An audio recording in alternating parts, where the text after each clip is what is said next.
Welcome to Fusionverse, a show where we talk about anime, TV shows, movies, and games.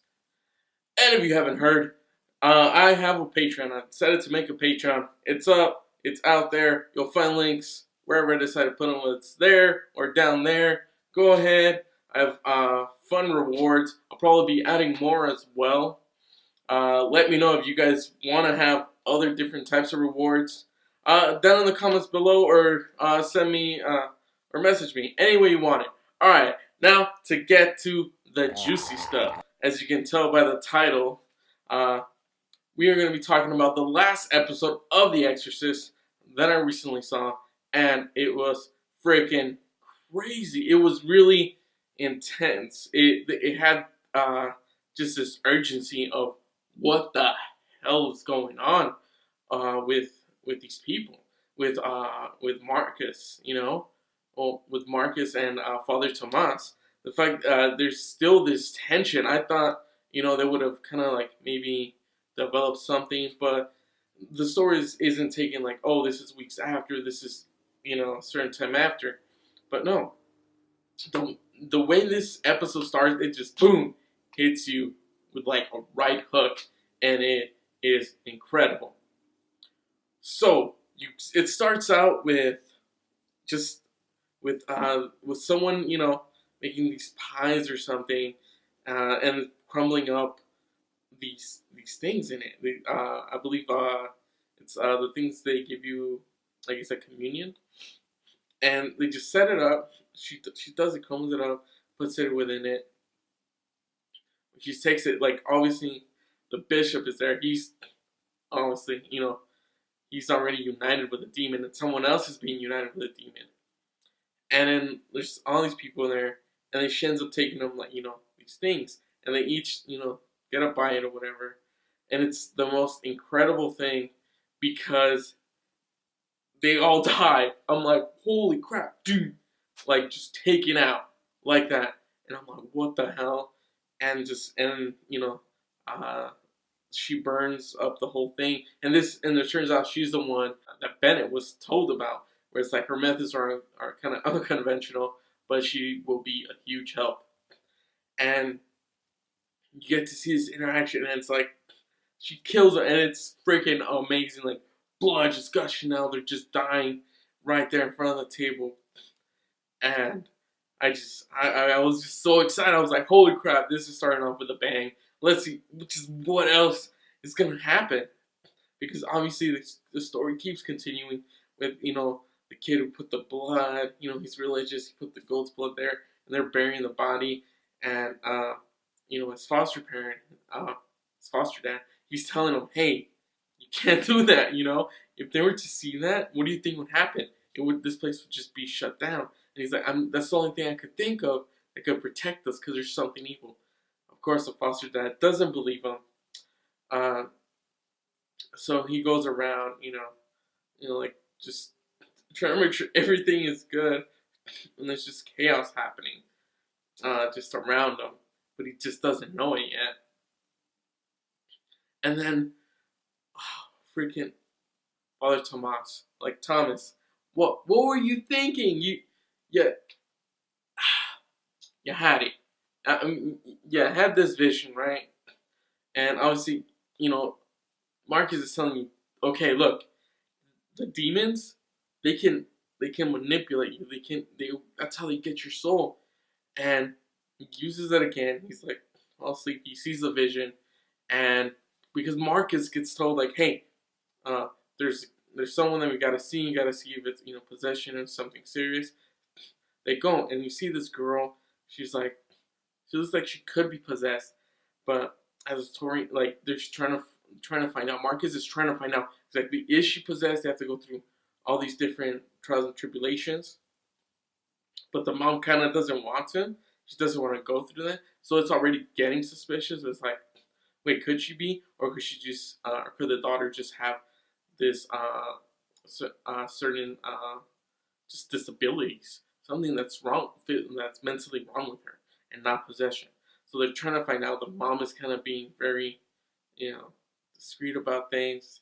Like, she doesn't want to get involved. Obviously, the inspector for foster for homes and all that, child services. She goes from where the foster kids are at, and goes there, and then the mom, of course, gets bitten by the daughter because there's all this stuff going on, right? And that happens, and then what ends up happening is, she she kind of sees that something weird is really happening, trying to figure out like, hey, they're gonna get the cops involved. The mom tries to avoid it, all this stuff. But then Marcus definitely does not believe that she's telling the whole truth.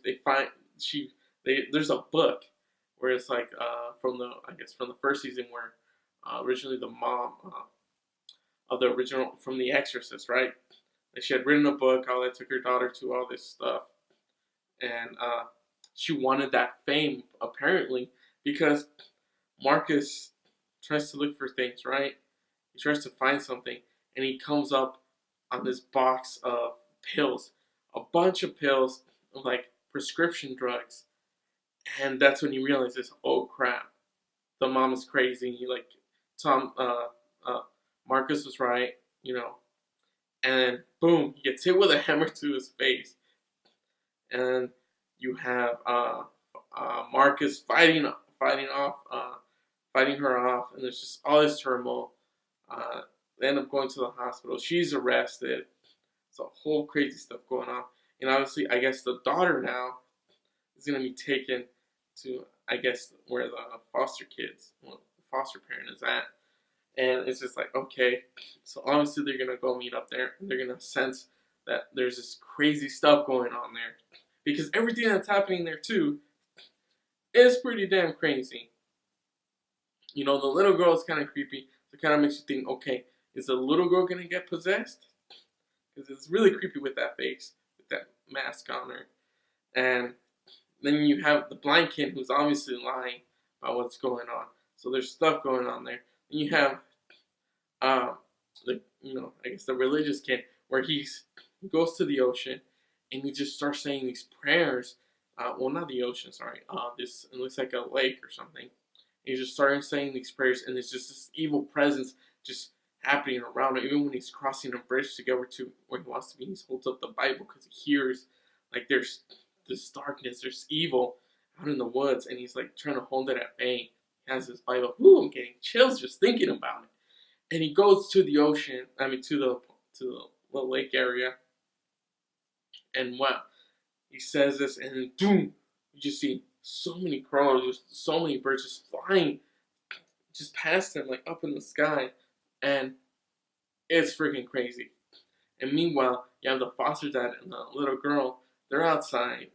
They're kind of in this little area, out in the open, but it's kind of covered, and it's incredible because they start hearing stuff, and then birds start coming, and they start like hitting the house and just like dying, and it's like, holy crap, okay, we gotta, something has got to change, right? It's freaking crazy, and it's just really this intense situation where he has no idea what to do, and not even his neighbor, where he has the farmer, where he has like animals and all that.